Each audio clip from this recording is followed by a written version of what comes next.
hace unos años participaste en el documental de HBO Max sobre... ¿me escuchas? Sí, te escucho, te escucho. Hace unos años participaste en el documental de HBO Max sobre el caso del incendio del edificio Windsor. A mí me parece, Sí. cuando yo lo vi ya hace muchos años, bueno, cuando salió lo vi, y me sorprendió la popularidad de la familia Reizábal. Era Sí, una familia que tenía, si no me equivoco, que era un montón de cines en Madrid sí. y, y que había sufrido también algunos accidentes, accidentes de estos El bloques. famoso, el famoso accidente del cine Bilbao, que cayó una marquesina. ¿No? Bueno, yo no sé tú, no sé si tú tienes conciencia de ello, pero sí. No recuerdo ahora en qué año fue, hará unos 20 años, por ahí, no me acuerdo. Cayó una marquesina en la calle Fuencarral, me parece, en la del cine Bilbao. ¿Por qué? Pues porque había unos obreros que estaban montando el cartel de la película Sister Act. Eran carteles, como tú te acordarás, gigantes, esos carteles que anunciaban nuevas películas en los portales de los cines, lo que es toda la fachada del cine. Eran carteles impresionantes. Entonces, los Reizábal, que eran los dueños de ese cine y de otros muchos cines de Madrid, pues contrataron a una empresa para que les colocaran el nuevo cartel de la nueva película. Y los obreros no tuvieron otra cosa que hacer que montar el andamio encima de la marquesina.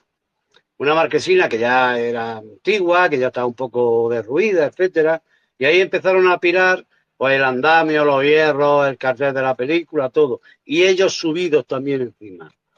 Y lo que ocurrió es que a esto de las 6 o 7 de la tarde, cuando había un montón de gente en la puerta del cine comprando entradas para ver la película y estaban debajo de la marquesina cedió por deteriorada y bueno, no me acuerdo cuántos murieron, pero murieron 6 o 7 personas y otras 8 o 10 heridas. Yo ese tema lo cubrí, yo recuerdo que ese tema fui yo al Gregorio Marañón, donde llevaron a los primeros heridos. Bueno, yo recuerdo que llevaron allí, y además hablé con ella en la urgencia, a la madre de un niño de 9 años que acababa de morir debajo de la marquesina y de su marido que también acababa de morir debajo de la marquesina. Y recuerdo que allí en urgencia, bueno, ya tenía el pie destrozado. Estaban en la cola esperando para... A ella le cayó la marquesina sobre el pie, pero su hijo y su marido estaban un poco más adelantados que ella y estaban más debajo de lo que era la marquesina, ¿no? Cayó, se desplomó y mató al hijo y al marido y a ella la pierna hubo que hacerle 20 operaciones a lo largo del tiempo. Y recuerdo que la madre con una entereza tremenda, aquel día en la camilla, en la urgencia de Gregorio Marañón, le dije, mire que soy periodista del país y tal, y recuerdo que decía que le daba pena porque esta sociedad había perdido los valores de, bueno, de proporcionar seguridad a los convecinos, de que un cine, una marquesina de no sé cuántos años que llevaba ya instalada ahí, deteriorada, a la que le caía agua y no tenía un buen desagüe, se iba acumulando, iba destrozando los materiales y los hierros de la marquesina. ¿Cómo se le ocurrió subir al mar y subirse 4 o 5 obreros a la marquesina, estando llena de gente por debajo? Y fue una tragedia enorme. ¿Eh? Sí, los Reizábal además son los dueños del edificio Windsor, Claro. que fue el edificio que ardió. Pero yo creo que ardió ese edificio, veníamos del síndrome del 11M. Sí. Veníamos del síndrome del 11M de que, bueno, de que ardieron las torres gemelas y tal, y luego se desplomaron y tal. Y los bomberos, que era algo de lo que se quejaba la familia Reizábal, que era gente con mucho dinero, con muchos espectáculos en Madrid. Eran de los primeros que empezaron a montar grandes espectáculos, cines y tal. Eh, cómo esa gente, como los Reizábal, no habían tomado las medidas adecuadas con los materiales. Y en el Windsor en concreto, se quejaban ellos de que los bomberos se habían asustado y habían dejado arder el edificio. O sea, efectivamente, que el edificio Windsor en ningún caso se podía haber caído como las Torres Gemelas, porque todo era cemento por dentro. Era hormigón, cemento armado, columnas de cemento. Y es verdad, eso hay una parte de verdad. Lo que pasa es que el ayuntamiento toma la decisión de que se fuera todo el mundo. Cuando vimos las llamas que devoraban todo el edificio, que salían hacia el cielo, hubo un momento de pánico y ordenaron que todos salieran de allí. Y luego Pero, hay y se quejaban de que no hubieran apagado el fuego. Y yo creo que una parte de razón llevaban. ¿Eh? Ese edificio no se iba a caer, de hecho no se cayó. El edificio siguió ahí.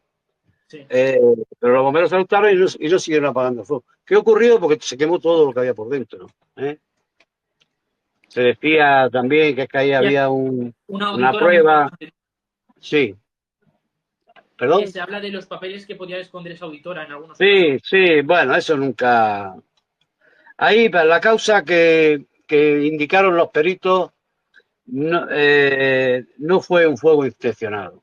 Fue una papelera, no recuerdo qué piso, el 20 o por ahí, de una funcionaria, de una empleada Sí, del, que polígrafo. estaba allí, que estuvo fumando y que sin darse cuenta tiró un cigarrillo a la papelera. Que de hecho ahí es donde se inicia el fuego. ¿Eh? Sí, luego se hablaban de unos fantasmas que aparecían allí, gente y tal, no sé qué. Los fantasmas se decía que eran reflejos de los cristales de enfrente, que no había nadie. ¿Eh? Aunque luego salió un informe diciendo que sí, que no, que eso no podía ser de un reflejo lumínico y tal. Los peritos concluyeron, y también lo concluyó así el juez, que la causa del incendio del Windsor fue un cigarro que empezó a prender en una papelera y que no se apagó a tiempo. Subió un guardia de seguridad, vio que había humo y tal, se asustó y bajó para abajo para pedir auxilio. Si a lo mejor en ese momento que sube y ve que la papelera está echando humo y tal, va con el extintor y lo apaga, pues a lo mejor no habría pasado nada, ¿no? Luego también los bomberos no tardaron un poco más de la cuenta en llegar, en fin. Y luego lo que decían los dueños, que a lo mejor tienen razón, que es que no se iba a caer el edificio, que es que los bomberos se fueron y no apagaron el incendio. Es que temieron que ocurriera algo como las Torres Gemelas y ellos y sus jefes dijeron, todo el mundo fuera. Y que ya el edificio lo dejaron solo y bueno, y se devoró todo. También hay un documental en Amazon que habla sobre que el incendio fue provocado y que lo provocó un hombre que se llama El Sapo. Bueno, yo no me creo esa historia. Sí es cierto, ha salido algo de eso, es verdad. Sí, Y además el hombre se atribuye a él el incendio. sí, él mismo se lo atribuye. Sí, se lo atribuye. Yo me quedo con la decisión judicial. A ver, podemos ir cualquiera y atribuírnoslo ahora. ¿Eh? Claro. Ya ha prescrito todo, ya no hay ningún peligro de que no hagan nada judicial, ¿no? Eh, no sé, nunca se sabe, ¿no? Pero no, yo creo que no. Yo creo que ahí lo que realmente ocurrió es lo que dieron los peritos. Hubo un incendio en una pelera en el piso 20, me parece, y desde ahí se extendió al resto del edificio. Los bomberos se asustaron y no apagaron el fuego. Me gustaría terminar hablando con uno de los casos más importantes de su carrera, que es la Operación Puerto, que llevó a que el Congreso de los Diputados aprobara, por ejemplo, la ley antidopaje, que fue una Bueno, ley. ese es uno, sí, sí, la Operación Puerto es uno de los temas periodísticos de los que más satisfacción siento, porque la verdad que ese tema es el tema que yo he hecho que más impacto ha tenido. Es decir, tuvo impacto a nivel mundial, o sea, no hubo, casi todos los periódicos de todos los países del mundo dieron ese tema. Yo recuerdo, me resultó satisfactorio, hombre, que el New York Times, durante varios días seguidos, Sí. citara las informaciones que yo hice en el país, que todas eran ahora cuento un poco cómo surgió eso, ¿no? Pero citando al país y tal, ¿por qué? Cuando yo tengo acceso, la operación Puerto básicamente es el dopaje en el ciclismo.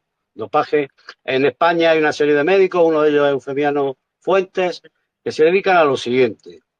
Los ciclistas van a ellos, hacen extracciones de sangre, les sacan sangre antes de las pruebas, mucho antes de las pruebas, meses antes de las pruebas, les van sacando sangre. Y luego cogen los glóbulos rojos, que son los que transportan el oxígeno, y hacen concentrados con la sangre de cada ciclista. No es que cambien de sangre, no. Yo soy un ciclista, pues voy y me sacan 3 o 4 bolsas de sangre. Entonces, luego llegan los médicos, sacan los glóbulos rojos y los concentran en los propios glóbulos rojos del propio ciclista. Entonces hacen bolsas de sangre de ese ciclista con concentración muy potente de glóbulos rojos. De tal forma que te metes tu propia sangre con muchos glóbulos rojos y tienes una fuerza tremenda, ¿no? Que es ahí donde está el dopaje, ¿no? El dopaje o la trampa, ¿no? Entonces esa